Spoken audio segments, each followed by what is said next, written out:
حامدا ومصليا ومسلما أما بعد فأعوذ بالله من الشيطان الرجيم بسم الله الرحمن الرحيم وعدكم الله الذين آمنوا منكم وعملوا الصالحات ليستخلفنكم في الأرض صدق الله العظيم وصدق رسوله النبي الكريم۔ اس بزم جنوں کے دیوانے ہر راہ سے پہنچے یزداں تک، اس بزم جنوں کے دیوانے ہر راہ سے پہنچے یزداں تک، ہے عام ہمارے افسانے دیوار چمن سے زنداں تک۔ 100 بار سوارا ہے ہم نے اس ملک کے گیسوے برہم کو، 100 بار سوارا ہے ہم نے اس ملک کے گیسوے برہم کو، یہ اہل جنوں بتلائیں گے کیا ہم نے دیا ہے عالم کو۔ جناب عزت مآب صدر جلسہ، بزم عالی شاہ کی مہمان خصوصی، گراں قدر اساتذہ کرام، مہمانان گرامی اور میرے ہم سفر ساتھیوں، آج کی اس بزم عالی شاہ میں جس موضوع سخن کو لے کر حاضر ہوا ہوں وہ ہے حصول آزادی میں اکابر کی قربانیاں اور تعمیر ملت میں ہماری کمزوریاں۔ مہمانان گرامی، پاکستان 14 اور 15 اگست 1947 کی درمیانی شب کو معارض وجود میں آیا تھا، اور رات 12 بجتے ہی آل انڈیا ریڈیو لاہور اور پشاور نے یہ ریڈیو پاکستان ہے کا اعلان کر کے پاکستان کے طول و عرض میں آزادی کا ایسا سما پیدا کر دیا تھا جس کا لمحہ لمحہ جوش و جذبے اور بے انتہا مسرتوں سے لبریز تھا۔ 14 اگست کی رات ہمیں اس نعمت عظمیٰ کی یاد دلاتی ہے کہ 150 سالہ غلامی کے بعد ہمیں آزادی کی فضا میں سانس لینا نصیب ہوا۔ آزادی اللہ تعالیٰ کی بہت بڑی نعمت ہے۔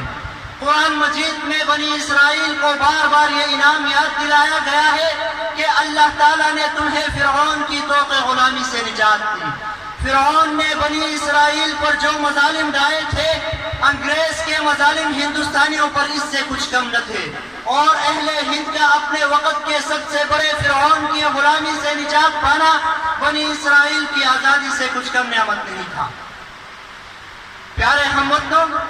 پاکستان کا معرض وجود میں آنا کوئی قدرتی حادثہ نہیں تھا، بلکہ اگر تاریخ کے اوراق پلٹ کر اس وقت کے زمینی حالات کا مطالعہ کیا جائے کہ اس وقت مشرقی پنجاب، مشرقی بنگال، اتر پردیش، بہار اور مغربی پنجاب کے بعض علاقوں میں کیا صورتحال تھی، تو یہ کھل کر سامنے آئے گا کہ وہاں اس وقت ایک طرح کی قیامت صغریٰ برپا تھی۔ تشدد اور بربریت کا عفریت دنگا ناچ رہا تھا، ہر طرف آہیں، چیخیں اور سسکیاں تھی، دوپٹے اڑ رہے تھے اور عصمتیں تار تار ہو رہی تھی، ہر طرف خوف، دہشت اور بے چینی کے سائے انسانوں کو نگل رہے تھے۔ غیر جانبدار مورخین یہ بھی لکھنے پر مجبور ہے کہ مسلمانوں کا قتل عام ایک منظم منصوبے کا حصہ تھا۔ پھر جب پاکستان بن گیا تو لاکھوں کی تعداد میں مسلمان مرد، عورتیں، بوڑھے، بچے اور جوان ایسے تھے جو پاکستان تک پہنچنے کے لیے جن کو آگ کا ایک سمندر عبور کرنا پڑا، اور ایک بڑی تعداد ایسی تھی جو اس سرزمین تک پہنچتے پہنچتے اپنی جان کی بازی ہار گئے، اور تحریک پاکستان کے غازیوں اور شہیدوں کے خون سے سینچا ہوا پاکستان آنے والے نسلوں کے حوالے کر کے ابدی نیند سو گئے۔ ملی نہیں ہے ہمیں ارض پاک تحفے میں، ملی نہیں ہے ہمیں ارض پاک تحفے میں، جو لاکھوں دیپ بجھے ہیں تو یہ چراغ ملا۔ صدر عالی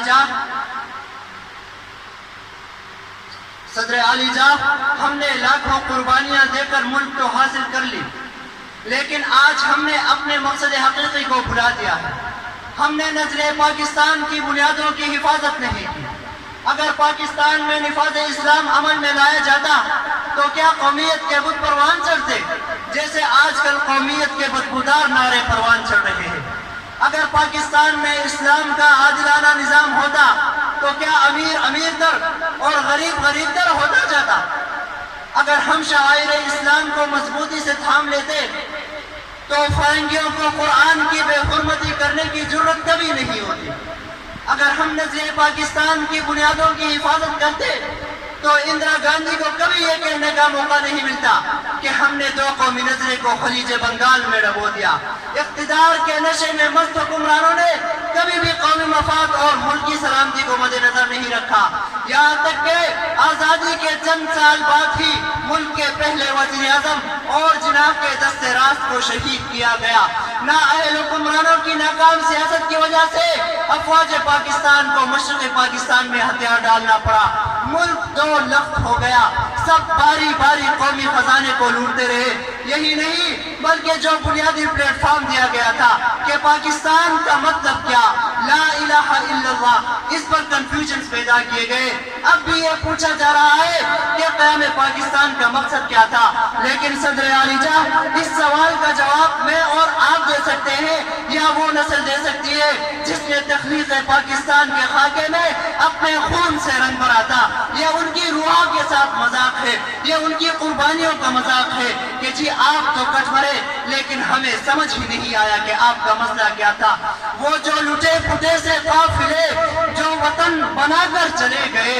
جو لٹے پھٹے سے قافلے جو وطن بنا کر چلے گئے، جو نہ رک سکے، جو نہ جھک سکے، جو چمن سجا کر چلے گئے، ہمیں یاد ہے، ہمیں یاد ہے، ہمیں یاد ہے۔ والسلام پاکستان پر۔